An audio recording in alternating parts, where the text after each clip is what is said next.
Olá, sejam todos muito bem-vindos. Aqui é a TV Cresce, canal 8, um trabalho que nós estamos fazendo junto ao Cresce de Brasília, no objetivo de criar conteúdos, passar informações importantes para o mercado imobiliário, para a sociedade de modo geral e principalmente os nossos amigos corretores de imóveis, para que eles possam cada dia capacitar-se melhor, prestar um serviço com mais qualificação, ter mais segurança em todo o mercado.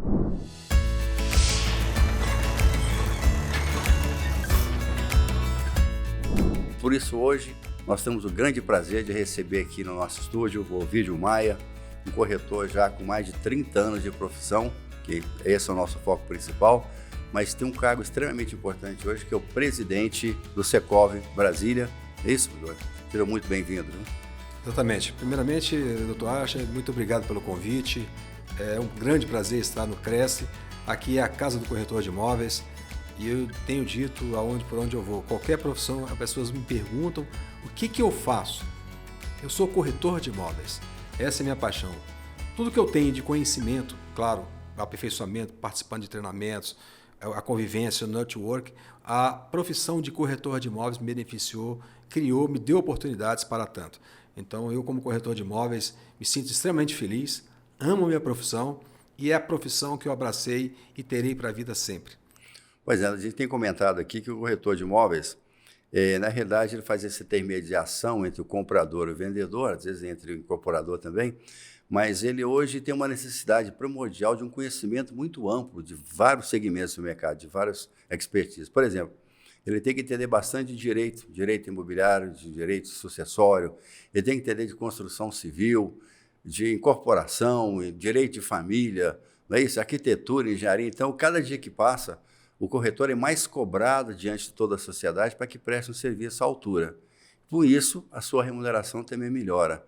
Nós percebemos aqui que muitas pessoas, corretores jovens, entram querendo fazer um grande negócio para a vida dele e ele só vai crescer no dia que ele descobrir que ele tem que ter uma vida de negócios.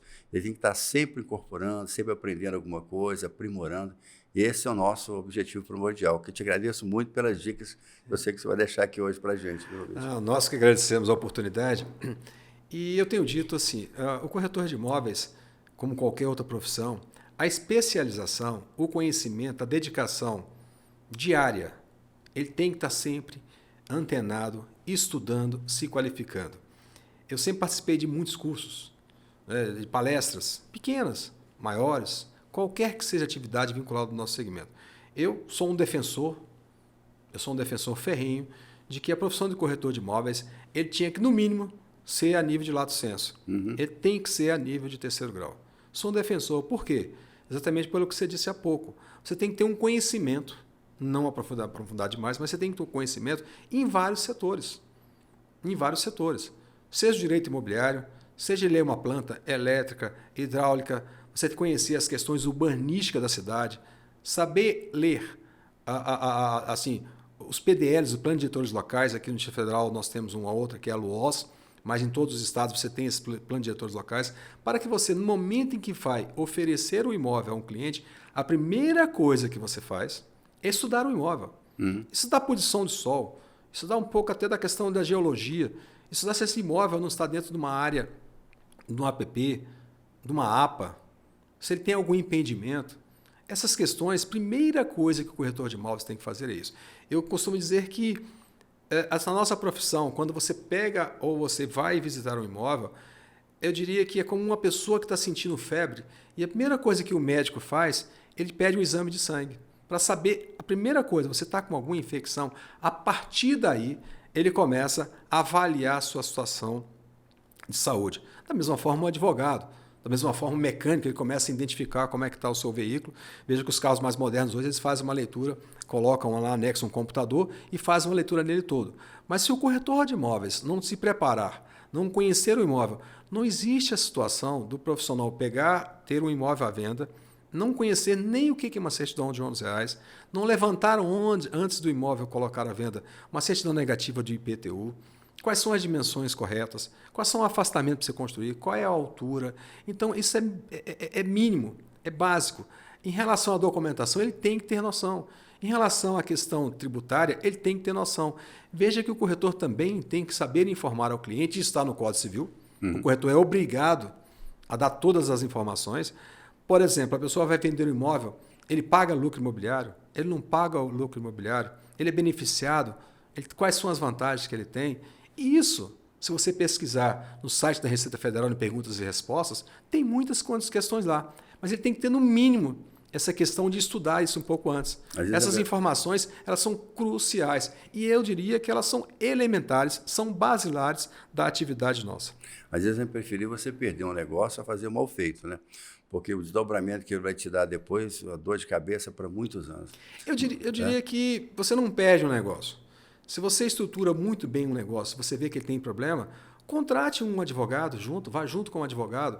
Você tem um imóvel em construção, que ele está em construção, que você não tem. Nós temos assim, o corretor de imóveis tem a capacidade de fazer uma avaliação imobiliária fantástica.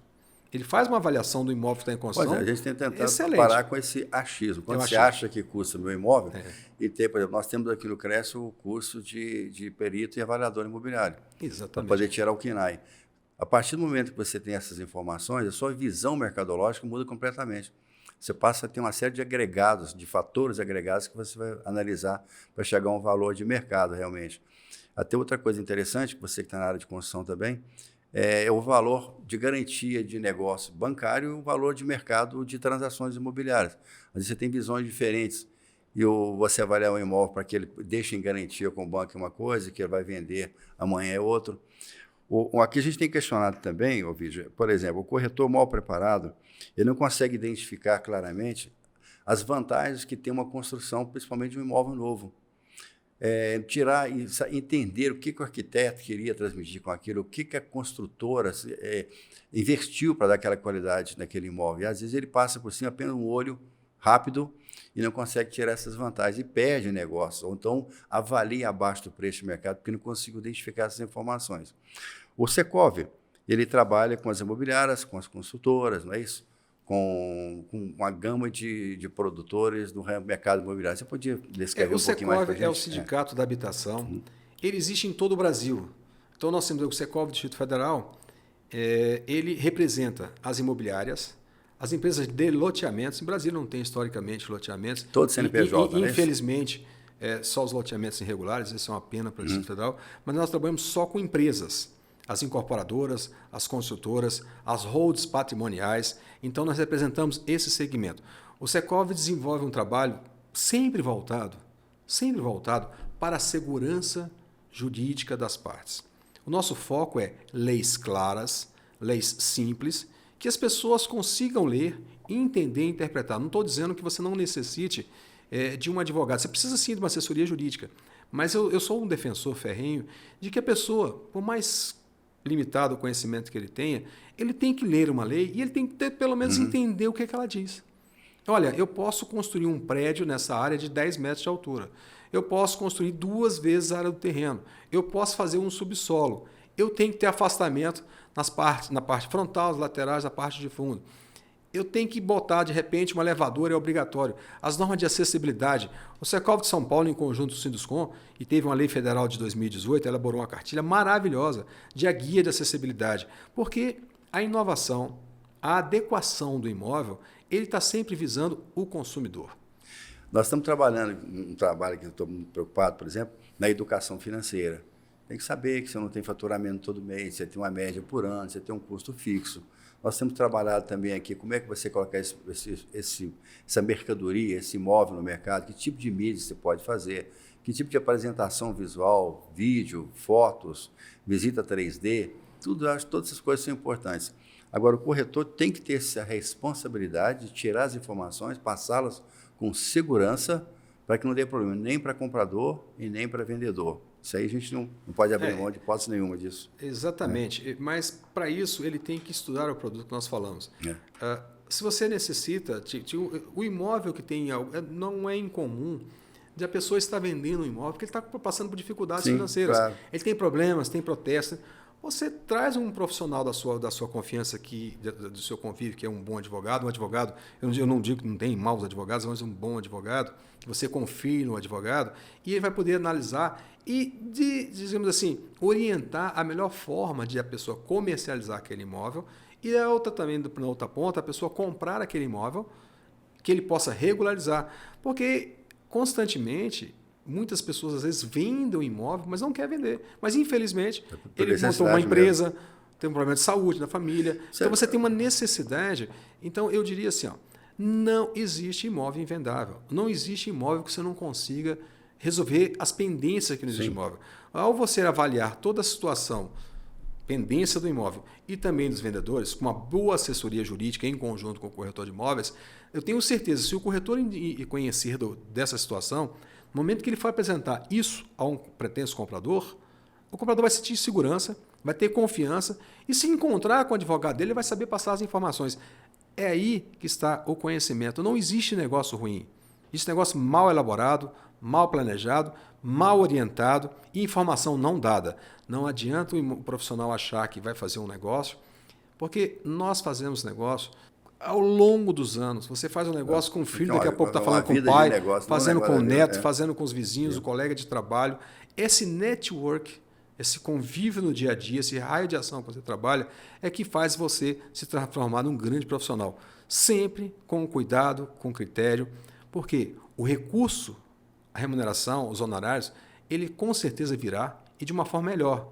Os seus honorários serão muito bem remunerados e pode ter certeza que quem estiver pagando vai estar muito feliz de estar pagando porque foi muito bem atendido, tanto quem compra quanto quem vende. E ele nada mais é do que fruto do seu trabalho. Isso tem que ser bem remunerado. Você vê, quando você fez referência agora sobre esse network, a confiança, houve uma palestra essa semana sobre esse seguinte assunto. Você tem que ter um bom correspondente bancário, um bom advogado, um bom corretor, um bom assessor, um bom engenheiro, um bom arquiteto. O que é esse bom? É aquele que comunica com você na tua linguagem, na sua forma, que reconhece as suas limitações ou não financeiras. Você não pode deixar, por exemplo, um projeto de arquitetura aberto que você não vai ter como realizar. Mas você fala assim, eu tenho esse orçamento, vamos fazer o melhor trabalho dentro disso? Esse primeiro ponto, esse primeiro contato, ele vai desdobrar. E nós já temos bastante tempo de profissão. Quando você vê um cliente voltar na segunda ou terceira geração que te procura, você fez um negócio com meu avô, ou com meu pai, ou com meu tio. Isso é extremamente gratificante, não é não? Ah, com certeza. Eu tenho famílias que eu trabalho já está na terceira geração. Nós estamos na terceira geração fazendo os negócios. Eu comecei o mercado em 1987. O meu crescia de 89, porque à época, você para tirar o Cresce, você tinha que fazer as provas na Secretaria Educacionais dos Estados. Não é como hoje, né, que você tem, claro, a evolução das escolas EAD, digital, não tenho nada contra, mas era o modelo que existia à época. Então você tinha esse tempo. Eu comecei desde 87 e meu Cresce é de 1989. Mas eu digo que volta a frisar sempre na tecla. A pessoa tem que estar sempre procurando se aperfeiçoar. Você tem que estar sempre cercado de bons profissionais. Se você vai ter um imóvel que ele está num estágio ruim ali, que ele está sujo, está feio, você pede para o proprietário pintar o apartamento. Eu vou dar um exemplo. Você pega um carro sujo e pega um carro limpo. Se a pessoa lava um carro para vender, a percepção é outra. Claro. E ao profissional corretor de imóvel, fala, olha, isso aqui, você aumenta a velocidade de venda, porque às vezes você tem um bom produto, não é fazer reforma. Isso o corretor de imóveis mostra para o cliente, para o proprietário do imóvel, essas condições. Porque, às vezes, um pequeno investimento que ele vai fazer, eu estou fazendo só um exemplo, não fazer grandes reformas, ele vai melhorar a velocidade de vendas, ele melhora o impacto visual, entendeu? E ele consegue atingir o objetivo muito mais rápido. Então, é importante que as pessoas busquem o conhecimento de documentação, o conhecimento tributário, você fazendo as informações corretas sobre o patrimônio e ter boa assessoria, por exemplo, quer ter um imóvel à venda, contrate um bom fotógrafo. O corretor de imóveis não tem que tirar foto. O faz tudo não existe. O faz tudo, e eu tenho um exemplo que eu costumo dizer muito assim, que eu acho importante, e não é o faz tudo, mas é o porteiro de prédio. O porteiro de prédio ele é mecânico, ele é pintor. Se você passar com sentindo mal alguma coisa, ele te ensina, ele te orienta, dá um remédio, ele sabe qual é o melhor para você. Enfim, ele é o cara que sabe tudo e o que não sabe, não estou dizendo que são todos, ele amplia, ele aumenta, diminui. Ou seja, não existe nesse segmento faz tudo, é especialização. Esteja sempre com bons profissionais ao seu lado.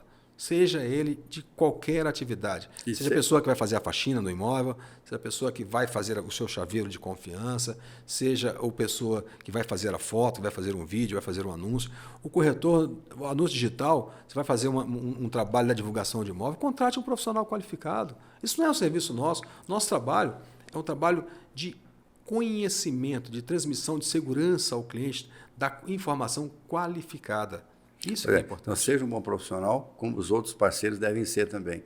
E a gente tem que trabalhar em cima disso. Ovidio, aproveitando a sua experiência no mercado, como profissional e também como presidente do sindicato, eu sei que vocês trabalharam muito fortemente há uns anos atrás, tanto no LUOS como na lei de inquilinato, tem feito um trabalho realmente bastante técnico.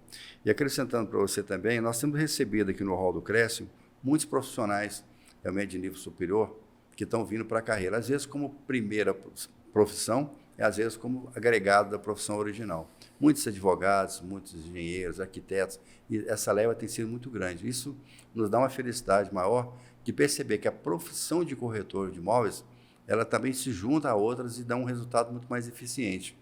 Como nós já havíamos comentado, porque apenas o custo de TTI é muito fraco. O corretor entra muito cru no mercado, susceptível a muitos erros, a falhas jurídicas muito perigosas, numa avaliação, na documentação. Você comentou agora mesmo, uma leitura de uma certidão de ônus é importante. Agora, saber o que está, entender aquilo, às vezes tem uma cláusula lá de ineliabilidade, incomunicabilidade, alguma coisa simples que ele não percebe e está feita a confusão. Entendeu? Uma forma de comprar, o direito sucessório de heranças, alguma herança com cláusula de cancelamento, existem muitas coisas, sabe?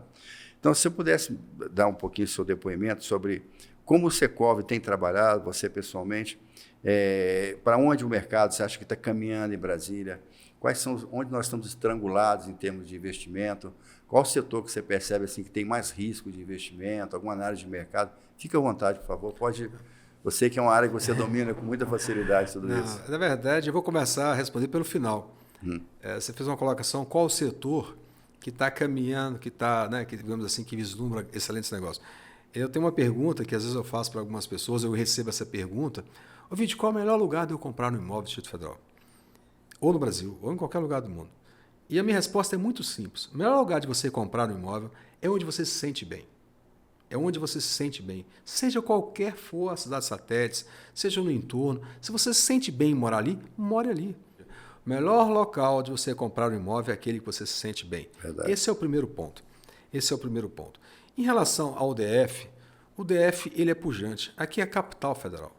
Em qualquer lugar do mundo, a capital é o centro nervoso, é o centro de negócio. E aqui, pelo tamanho geográfico, o Distrito Federal tem 5.800 km². Se você olhar um quadradinho realmente dentro do nosso mapa maior. Mas nós temos um PIB, uma renda per capita, o dobro do segundo colocado. Você tem um nível de assalariado muito grande das pessoas. Você tem diferença, para ter uma ideia, nós temos hoje mais de 3 milhões de contratos de locação no Brasil. Para o universo já que ultrapassou a casa de 70 milhões de imóveis para locação. A média nacional de imóveis locados, e aí eu quero ampliar um pouquinho mais, para a gente entender um pouco dessa questão, é em torno de 18% nos estados do Brasil, 18% a 19% dos imóveis que tem disponíveis para alocados. No Distrito Federal, segundo os dados da Codeplan, ele ultrapassa 27% dos imóveis locados. Mas isso é fácil de explicar. Por quê? Você tem aqui, entre organismos internacionais e embaixadas, mais de 150. Você tem aqui pessoas de todo o Brasil, né, que vêm junto com os deputados, com os senadores, que vêm trabalhar aqui, vem toda a sua equipe em trabalhar, e essas pessoas geralmente alugam seus imóveis. Você tem aqui no poder aqui, pessoas que passam em concurso para o judiciário, com o poder público aqui também, e eles vêm e alugam o imóvel dessa região. Então você tem um potencial muito grande para investimento. Aí as pessoas, poxa, Ovidio, como está o mercado nesse momento? Qual é a visão? Olha, a taxa de juros, Selic, ela subiu bastante. O mercado, nós tivemos aí uma taxa Selic na faixa de 2%, o mercado estava muito comprador, no mercado imobiliário, estava muito comprador com financiamento com a taxa de juros um pouco mais baixa. A Selic, a expectativa é que ela chegue no final do ano em 12,5%, mas isso é uma expectativa, não sabemos o que vai acontecer. Mas o que aconteceu em 2020, que o mercado foi aquecido, 2021? Porque a prestação ela estava muito próxima de um aluguel. Se você desse 20% de entrada, estava muito perto de um aluguel. Agora, qual o cenário para frente? É difícil de avaliar. Você vê o vídeo, como é que é difícil, às vezes as pessoas não percebem. O nosso trabalho que nós temos junto, por exemplo, as financeiras, de modo geral, para remunerar os corretores. O trabalho que nós temos para os corretores participar da venda de imóveis retomados, tanto da Caixa Econômica como do Banco do Brasil, a parte de remuneração, como a Paupex ou outro banco, a gente tem trabalhado nesse segmento. E a gente encontra um grande problema, que é o corretor pessoa física e a pessoa jurídica. Nós estamos com um projeto aqui, aliás, a palavra é um pouco feia, de pejotização, que ela foi, a princípio, iniciada errada, que foi para fuga de impostos, não é isso que nós estamos pensando, mas a ideia é que o corretor tenha uma profissionalização, que ele, como ele passa a ter um CNPJ, a longevidade da profissão dele vai muito mais. É mais fácil você transmitir a propriedade, conhecimento, a sequência dessa empresa, muito mais tranquila, mais segura. E todos esses órgãos só podem remunerar se nós tivermos uma pessoa jurídica envolvida. Então, a gente tem esse trabalho junto aos corretores. Nós vamos iniciar um processo agora, nos próximos dias, e estamos fechando convênio com algumas empresas de contabilidade. Só para você ter uma ideia, na redução de uma carga tributária de um imóvel, digamos que a pessoa ganha aí R$100 mil no ano, ou em média 8 mil por mês. Tá? Se ele pagar 6% sobre a remuneração, ele vai pagar R$6 mil ao ano, e ele pode cair para, seria mais de R$27 mil se for pagar como autônomo. A gente está conseguindo abrir uma empresa praticamente a custo zero e um custo de contabilidade a R$129 por mês, para que ele passe a ser uma pessoa jurídica. Não obrigatoriamente precisa se inscrever no CRES. São duas visões, uma de fisco e a outra do CRES. A partir do momento que ele entender que isso é importante para ele, que ele vai conseguir financiamento bancário, vai ter todo o seu rendimento legalizado, abrir contas em banco, poder conseguir financiamento, descontos maiores, e a gente fortalece mais a estrutura do corretor, você percebeu? Olha, ele deixa de ser amador para ser mais profissional. Eu fico muito feliz em ouvir o que você está dizendo, porque eu trabalhei nessa lei, pelo Secos Brasil, essa questão da tributação, da inclusão da nossa atividade da área de corretor de imóveis, da intermediação imobiliária, no Super Simples. Nós tentamos algumas vezes, e eu trabalhei muito nessa lei, com o Secos Brasil. E na MEI você participou também, Eu conheci, só para ser MEI, nós entramos com 3 projetos de leis. Um deles, inclusive, para o senador Ademir Santana aqui em Brasília. Não conseguiu, né? Tivemos inúmeras reuniões. Na verdade, foi colocado na lei. Na verdade, não houve regulamentação ainda pelo Ministério da Fazenda, pela Receita Federal. Então, nós conseguimos colocar isso lá. A atividade profissional do corretor de imóveis, na pessoa jurídica, ele tem uma vantagem tributária que não existe. Não existe nenhuma atividade. O corretor de imóveis, ele pode ser, inclusive, uma SLU, uma empresa individual. A limitada unipessoal é a que mais se enquadra. A tributação ela é baixíssima. Na pessoa física, ele paga 27,5% de imposto de renda, ele tem a retenção do ISS, paga ISS, e tem a retenção do prestador de serviço lá, se ele tomou de uma pessoa jurídica, a retenção do INSS. Nós passamos alguns anos trabalhando nesse projeto, discutimos bastante na Casa Civil, discutimos bastante na Receita Federal, mostramos todos os números e mostramos que, ao regularizar, ao trazer esses profissionais para o mercado, a arrecadação aumentaria. Eu não tenho certeza que ela aumentou, porque os profissionais entenderam que eles, estando formalizados, quem ganha é eles. Você vai comprar um imóvel, você tem renda para comprovar. Por outro lado também, nós somos defensores que o governo regulamente a questão do MEI. Eu sou autor de 3 projetos, assim, pedido a autoria de 3 projetos de inclusão do MEI, à época aqui, e só faltava regulamentação, porque nós temos aqueles corretores, senhores, que estão nas regiões longínquas do Brasil. Porque ele precisa ter ele para começar, ninguém começa grande. Nenhum grande empresário do Brasil ou do mundo que hoje tem uma grande empresa, ele começou gigante, ele começou pequeno. Então, a porta de entrada da atividade empresarial, eu sou um defensor de que é o microempreendedor individual. Ele tem que passar, ele vai pagar agora R$ 65, abaixo de R$ 70 por mês, entendeu? Então, é a porta de entrada. A partir do momento que o governo traz todo esse pessoal para o segmento, para a formalidade, é barato, mas ele não estava contribuindo com nada. Você trouxe para o mercado esse empresário. Mas deixa de ser. Até no começo da pandemia, foram abertas uma série de linhas de créditos com juros subsidiados por emergenciais. E os corretores muitos correram aqui. Como é que a gente faz isso? É simples, já temos um convênio, fechamos. Me traga seus rendimentos. Não tenho. Como não tem? Sua conta de banco? Não tem. Então, seu dinheiro está escondido onde? O que você está fazendo? Dinheiro ilícito? Vamos fazer essa coisa ficar legalizada, vamos fazer... Porque eu acho que um profissional, quando se propõe a trabalhar numa atividade, quer viver daquilo durante muito tempo, no mínimo que ele tem que estar é bem organizado. Olha, Não é você faz de conta, só faço hoje. A gente tem uma experiência triste, que eu reputo, da entrada dos novos corretores, quando eu vou fazer o planejamento financeiro aqui do CRES. Pra você ter uma ideia, eu não consigo passar de 50%, 60% de reincidência dos corretores de um ano para o outro, dos novos. Eles vão ficar um ano só. Isso é muito triste. Por quê? Entraram despreparados, entraram numa ilusão, sabe? Sem conhecer o mercado. Então, você tem que pegar essa turma e tratá-los como iniciantes, independente de ter outra atividade, e prepará-los para a profissão de corretor de imóveis dentro de todo esse espectro que nós havíamos comentado aqui. Senão, ele não consegue sobreviver. A questão tributária, as pessoas têm que entender assim, ó, você pode até não... Ninguém gosta de pagar imposto, mas o imposto é devido. Senão seria imposto. E você só paga imposto porque você oferiu lucros, você ganhou e você tem que remunerar. O funcionário público que é concursado, ele antes de receber o salário dele é debitado na fonte. Então, o profissional, isso faz parte, né, da educação financeira de qualquer atividade, seja ela do corretor ou não. Mas voltando aqui para a questão do mercado imobiliário, eu diria assim, ó, o Distrito Federal tem uma vantagem muito grande, como nós temos aí na questão da renda per capita ser muito alta. Você quer ver uma coisa? Historicamente, nos últimos 20 anos, nós temos um adensamento populacional no Distrito Federal, é só pegar os dados do IBGE, de algo em torno de 35 a 40 mil habitantes por ano. Isso nada, qualquer conta que você fizer, você necessita de 10 mil unidades por ano. Por mais simplório que for, 10 mil unidades novas por ano. Para você produzir só os que estão chegando. Por ano. É só pegar os dados dos últimos 20 anos. Então, nós temos um mercado aí muito pujante, muito crescente. Tanto é que agora, recentemente, está fazendo um estudo muito grande aí, nós tivemos o setor noroeste que destaca-se bastante pelo preço. É natural, é o último ponto da área central de Brasília, da área tombada. A área de construção, plano piloto, está acabando. Acabou. Na verdade, a área tombada é realmente essa região. Você tem aí o Jockey, você tem a questão aí também que o Ministério do Exército está fazendo uma parceria com o governo do Distrito Federal, que é o setor oeste, que fica ali atrás da rodoferroviária. E você tem também a regularização desses condomínios aí, que o governo vai fazer um trabalho hercúleo para regularizar. Você tem um trabalho bacana aí, também no sentido da parte de Sobradinho, ali do Grande Colorado. Então, nós temos aí a estruturação das cidades. Por outro lado, você tem também a DF-140.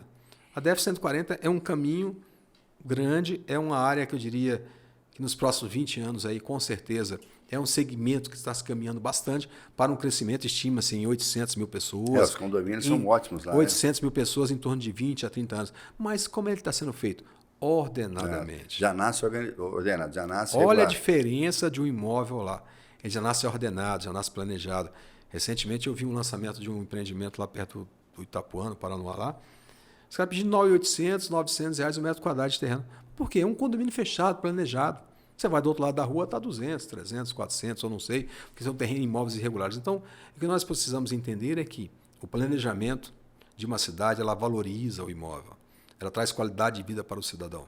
Vocês participaram da discussão sobre os objetivos, a nova estruturação do setor comercial aqui também?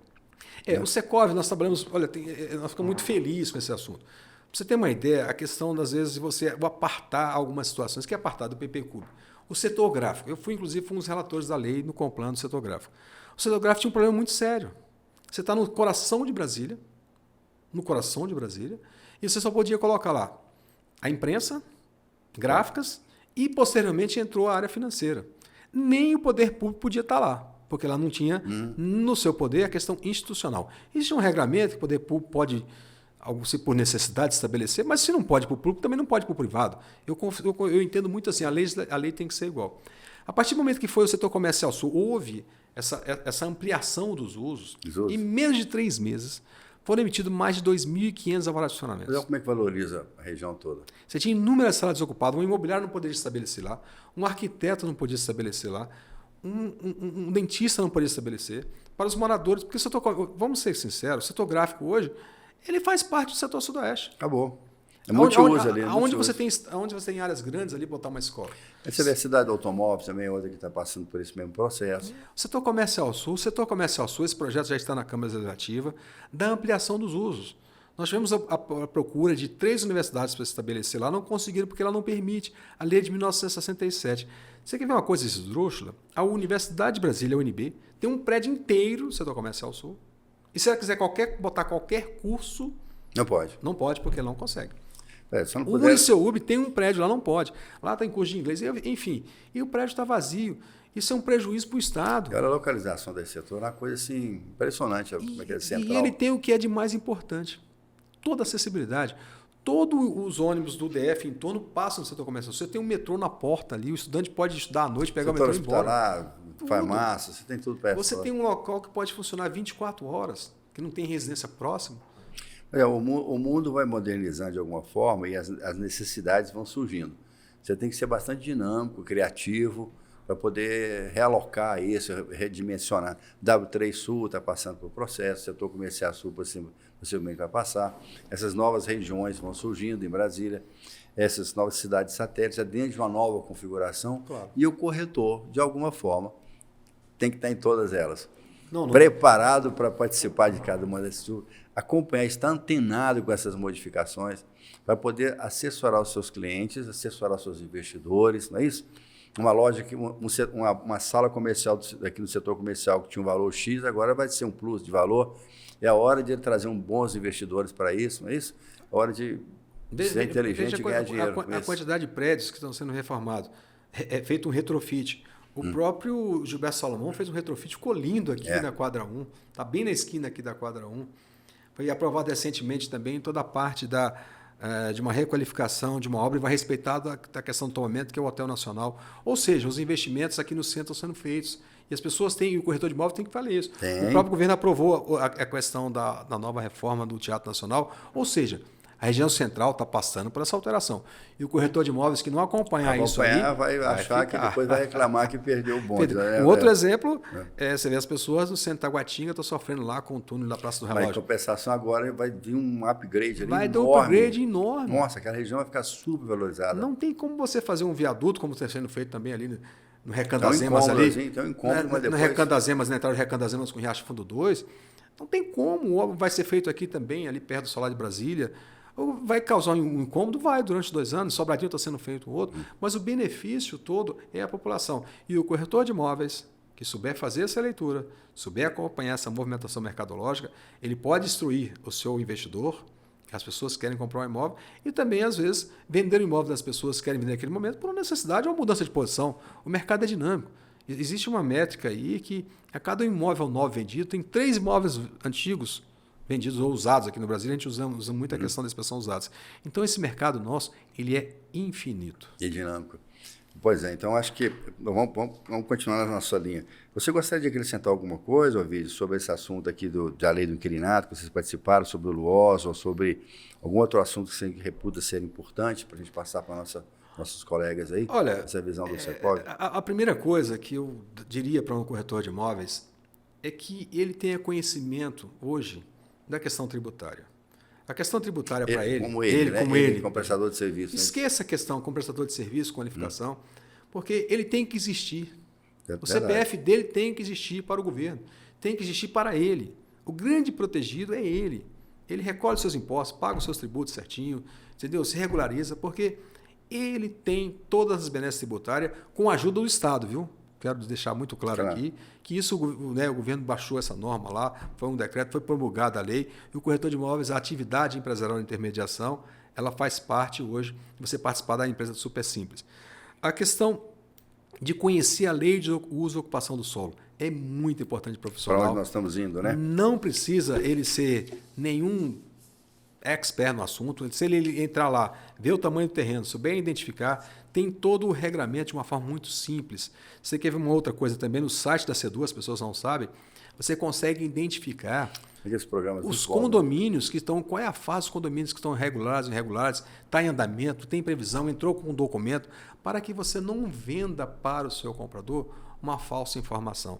Essa informação é de domínio público e ela é grátis, ela é gratuita, é domínio público. Pois é, se faltar essa informação, ele pode estar cometendo um crime aí. Porque ela é domínio público. Ele, como corretor de imóveis, é obrigado a saber. Se induzir a um erro, ele está junto com ele. Ou não dá a informação correta.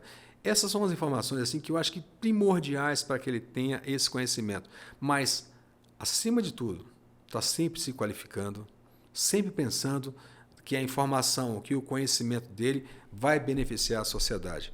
E não tenha dúvida, a remuneração, ela vem e vem nos seus braços, porque tudo que você fizer, você recebe, você é bem remunerado pela qualidade do seu serviço. Por isso que tem os profissionais que ganham mais, outros ganham menos.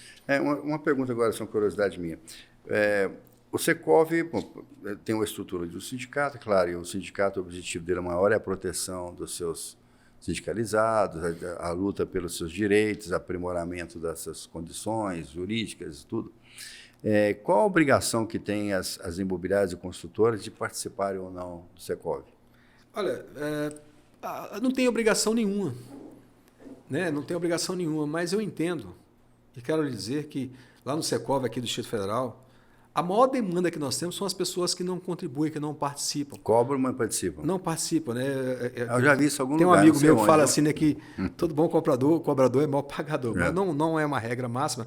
Mas a pessoa tem que entender que o representante legal da defesa, do representante legal para a sua ação, é o sindicato. Não tem que ser uma empresa individualmente que vai nos órgãos competentes. A força, né? O conjunto. A força é o conjunto.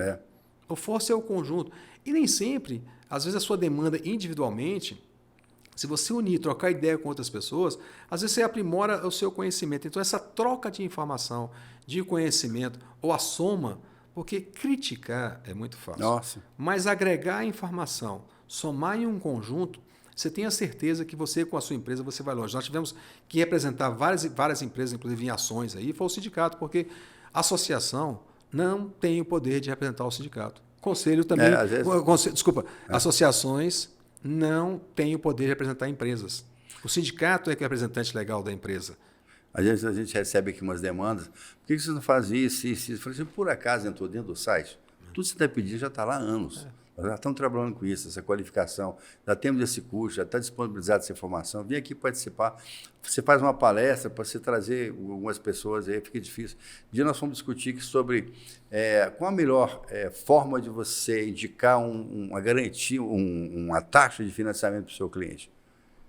Qual o perfil que ele tem que ter? Ele tem um salário fixo, mais um variável, ele tem pessoas jurídicas. Como é que você encaixa isso? Qual o risco de cada um? Como é que você faz? Hoje, você vê, está correndo, dependendo para onde foi caminhar a nossa economia, que somos positivos, estamos, claro, mas se por acaso você tiver um índice maior de inflação, que vai corrigir um financiamento que aconteceu um tempo atrás, que não está atrelado ao salário, você pode ter alguns riscos aí de mercado. Você tem que orientar o seu cliente, olha, você não ganha, o seu fixo não vai acompanhar essa taxa de juros, você corre esse risco. Então, daqui a 2 anos, você pode ter um enforcamento, uma capacidade sua de quitação disso aí. Então, tudo faz parte da sua visão mercadológica e da sua responsabilidade profissional em atender bem seu cliente, não é isso? Toda vez que o corretor de imóveis tiver alguma dúvida, é muito simples saber o tamanho do mercado dele. É só pegar a população de federal, vamos dizer que está em torno de 3 milhões e 100 mil habitantes, acho que está em torno de 3 milhões e 50, mas vamos botar em 3 milhões e 100 mil habitantes, e dividir aí por 1 milhão de imóveis residenciais com IPTU, viu? Não estamos falando de imóveis irregulares, não. Estamos falando de imóveis com IPTU, que é mais ou menos a base aí de imóveis residenciais. Imóveis residenciais da Secretaria de Finanças, da Fazenda, da Economia do Distrito Federal. Ou seja, você tem 1 milhão de imóveis para trabalhar residenciais, na sua grande maioria regulares, que tem alguns que têm IPTU, mas ainda não têm escritura. Essa é uma coisa difícil de explicar para as pessoas aí que trabalham e vêm de outros estados. Mas você tem esse mercado todo para trabalhar. Então, o corretor de imóveis, tendo essa noção de que ele tem esse mercado. Se você é especialista em terreno, em uma determinada região da cidade satélite, foque naquele setor. Veja o exemplo de um médico. Você não tem o cardiologista, tem aquele cara que só trata do tornozelo, do tendão, de mão, só da cabeça, dos olhos. Perfeito essa colocação. O advogado ele tem o tributarista. Especializar alguma coisa. Saber de tudo é impossível. O que você vende em Brasília? Tudo? Meu amigo, eu acho que você não vende nada, porque se você trabalha com o Lago Norte ou Lago Sul, você tem o perfil do cliente, você tem que conhecer bem os buraquinhos da rua, para onde tende, o que vai acontecer, que se existe um projeto de incorporação, de mudança, você tem que saber isso tudo. Não adianta você demonstrar um conhecimento que você não tem. É extremamente perigoso se isso. Você é um, como você disse, se você é um especialista no Paraná, trabalhe lá. Especialista no Gama, trabalhe lá. Especialista no Lago Sul, continue lá. Especialista em Silênia, continue lá. Nós até orientamos o seguinte, a pessoa comece a especialização no local que você mora.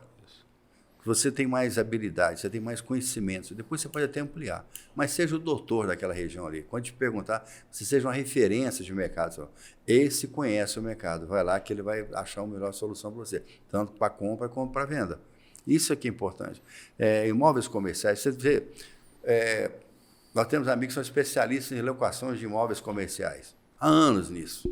E dão um show no mercado. Por quê? Eles sabem para onde vai caminhar isso aí, né? Então, você tem... E são negócios altamente lucrativos. Imagina se você faz uma locação para um banco, para uma clínica. São valores consideráveis, não é isso? Exatamente. Agora, você pega o site, tem um anúncio aqui de uma casa por 100 mil, outra por 50, outra por 3 milhões, e fala, alguma coisa não está batendo aqui. Não tem uma hegemonia, não é isso? Tem hora que as pessoas não sabem distinguir o que é uma hora privativa da hora total. Mas isso são fatos, são coisas fáceis de corrigir. E à medida que a pessoa se especializa, você pode ter certeza que esse turnover, essa questão das pessoas entrar e sair a todo momento desse segmento, eu diria que no meu início como corretor de imóveis, eu vim do segmento de casa parafuso, eu vendia máquinas, bomba, compressor, e quando eu caí vim para o mercado imobiliário, foi difícil. Foi difícil. E vende, né? Passei muita dificuldade, não conseguia vender, mas tem um fato assim que eu lembro que eu nunca esqueci. Teve uma festa na antiga churrascaria do Lago, eu acho, ali, né, perto da Vila Planalto, do dia do corretor de imóveis. E eu lá com o carro com pouca gasolina, aquele negócio todo, quando eu cheguei, vi um monte de carro novo. E tinha vários carros novos, churrascaria, todos os caras bem de terno e gravata. Eu falei, eu quero fazer parte desse grupo aqui. Porque eu enxerguei ali que tem potencial essa minha atividade. Naturalmente, eu sempre gostei do comércio. O comércio sempre foi minha atividade empresarial. Eu sempre trabalhei, tudo que eu consegui foi trabalhando com venda, mas é especialização em conhecimento. Mas eu digo que eu nunca esqueci desse momento que eu fiquei olhando o estacionamento. Falei, poxa, não é possível que eu não consiga vender. Como é que eu não consigo vender? Esses caras estão todo mundo aí, com esses carros mais novos, eu aqui com um pouquinho aqui, a gasolina estava ali na reserva. Essa vontade de acertar é muito grande. Porque a gente sempre comenta que ninguém sai de casa dizendo, vou errar hoje. Não existe isso. Você quer acertar. Mas não adianta você tentar um resultado diferente fazendo exatamente a mesma coisa. Exatamente. Não vai funcionar. Você tem que se aperfeiçoar e demonstrar capacidade para as pessoas procurarem. Outra coisa também, eu vejo, que agora é mais pessoal, é saber cobrar. Sabe? Se você for procurado por alguém porque te cobra barato, você está começando mal. Você tem que ser procurado pela sua capacidade profissional, pela sua eficiência. Aí sim a coisa funciona bem. Todos os nossos organismos, nós estamos trabalhando para aperfeiçoar isso. O Secov está tendo essa leitura das imobiliárias, das construtoras, olha, como é que a gente aperfeiçoou isso, como é que a gente faz certo, né? Vocês até criaram um selo lá de qualificação, não foi? Parecido até com o nosso. Nós criamos um selo de qualificação justamente porque eu entendo, eu sou um defensor, na minha concepção, deveria ter várias redes aqui no Brasil, aqui no Brasília, porque elas dão treinamento na região. Você se une a algumas pessoas, você começa a nivelar o mercado pelo conhecimento. Você inclusive, tem uma imobiliária que já está um pouco mais à frente, usando um site diferente, como trabalhar, como atender. Então, à medida que você se une aí, você soma, você não divide. Claro. Então, nós criamos esse selo na questão, na preocupação, na qualificação, na especialização. Eu quero parabenizar aqui o Conselho Regional de Corretor de Imóveis, que o selo de vocês, ele é fantástico.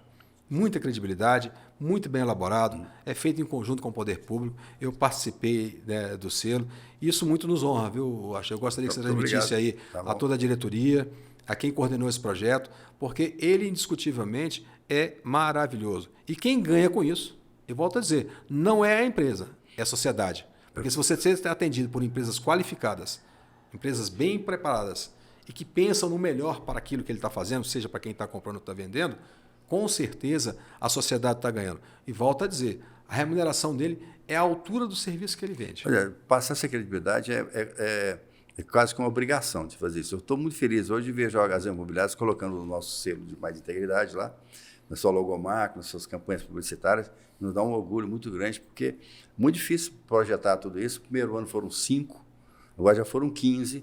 As construtoras já chegaram. No outro dia já tinha pessoas se inscrevendo aqui, então a gente percebe que isso dá uma credibilidade para todo mundo.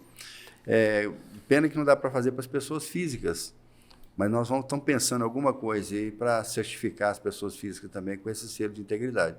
Não, porque o compliance foi desenhado para pessoas jurídicas, ele tem que ter uma estrutura de atendimento, de saque, né, de comprometimento, de assessoria jurídica, de transparência, certidões, que a pessoa física, infelizmente, não tem como ter isso aí. Uma outra coisa que eu gostaria de dar um destaque aqui é o boletim da conjuntura imobiliária do Secov. Isso é importante. Essa história é uma história bacana. Essa história começou em 2009 e nós procuramos lá a Universidade de Brasília, a UNB, na época o professor Roberto L., da área de Economia e Administração. Fomos muito bem atendidos, desenvolvemos um modelo no trabalho e aí, em conjunto com as empresas Júnior da UNB, né, que foi a Stat e a eConsult, começamos a desenvolver esse trabalho. Então, hoje nós temos um trabalho muito bem elaborado, muito bem dividido. E você pode ver que no nosso boletim não tem divulgação de empresas. Foi desde o início, nós nunca tivemos anúncios particulares de empresas, até para não ter ingerência. Nós não temos nenhuma ingerência, é feita, eu chamo de meninos, os gênios do futuro, que serão nossos mestres, nossos doutores, que são os estudantes da Universidade de Brasília. Eles desenvolvem todo esse trabalho, em parceria lá, com certeza, com seus professores lá da sua cadeira das empresas júnior. Todo ano essa garotada, eu chamo de garotada com muito carinho, e, né, eles ficam um ano, depois passam para frente, porque ali você começa a formar o cidadão, formar a qualificação. Então esse trabalho nosso é de 2009, né, nós estamos chegando aí a quase 14 anos, é um trabalho muito bem elaborado, para que ele sirva de referência para o setor e com total isenção. Eu fico muito feliz que eu já vi inúmeras decisões judiciais baseado no nosso boletim. Sim. Nós fazíamos ele impresso, eu já vi ele em processos, eu já vi ele sendo citado em várias revistas nacionais, em revistas, em jornais grandes, eu dei muita entrevista, porque ele é utilizado, porque ele não não tem a participação zero. O sindicato institucional não opina, mesmo. Institucional mesmo. Ele é para a sociedade, ele serve como um balizador. Eu de 60, acho que 64 páginas tem essa última que eu verifiquei aqui. Nós até temos um outro boletim mais sucinto, que é para o corretor no dia a dia utilizar, que nós chamamos de boletim comercial, mas ele é uma referência. Tem pessoas que nos procuram, mas o meu imóvel está valendo tanto. Eu falei, não, isso aqui é uma média estatística, isso é uma referência da região. A pessoa tem que saber ler as informações. Essa é uma média estatística, é uma referência que nós colocamos aí na medida. E nós também estamos acompanhando todos os dados de valor de venda de geral de mercado, a evolução de quanto está ventando em VGV. Então, é um produto que está muito maduro. Eu gostaria que realmente a sociedade, a população como um todo utilizasse. Nós recebemos muitos clientes nossos que hoje entram no site lá, acessam. Como é que nós podemos estudar uma forma de a gente fazer uma parceria de divulgação junto ao Cresce? O Cresce, inclusive, já foi um grande parceiro nosso. Então vamos voltar a fazer junto isso. Junto o Cresce, e eu gostaria de fazer um convite aqui. Bora. Nós tínhamos dois anunciantes no boletim, que era o Cresce e o Cofesse. Então eu gostaria de fazer um convite. Estamos convidados. Um convite aqui ao Conselho Regional de Corretor de Imóveis do Distrito Federal, para que ele faça parte do nosso boletim. E também ao Conselho Federal de Corretor de Imóveis, que já fez parte do nosso boletim. O presidente João Teodoro escrevia um artigo do nosso boletim, ele tinha lá a parte em conjunto, para que nós possamos levar esse trabalho em conjunto. Um trabalho em conjunto. E trabalhar esse conjunto. Então, porque...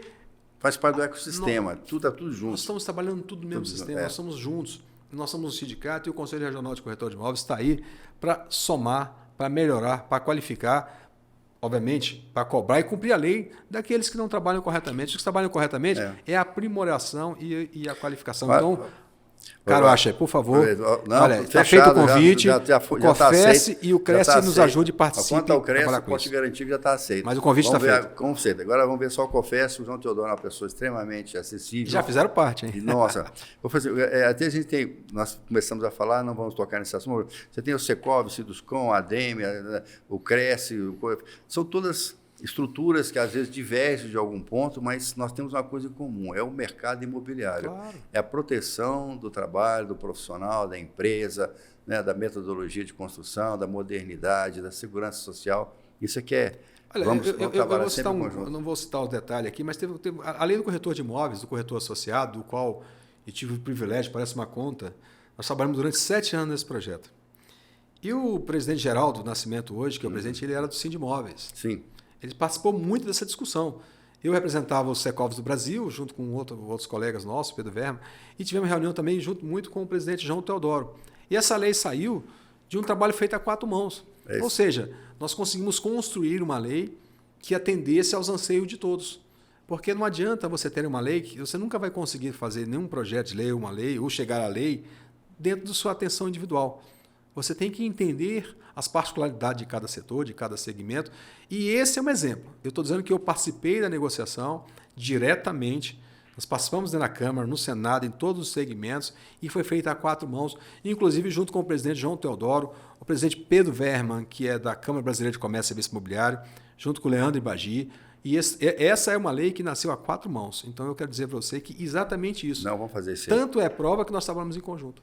Você vê, o Cadastro Nacional de Avaliadores Imobiliários, o CNAI, que ele essa estrutura toda do COFES, não é isso? Uhum. Esses cursos nós estamos fornecendo aqui, por enquanto tem a distância, a plataforma de São Paulo. A gente tem conseguido qualificar tanta gente em relação a isso. Quando você pega um corretor que tem lá perito judicial avaliador com o nome do CNAI, você já começa a falar de uma forma diferente. Onde é que eu quero chegar?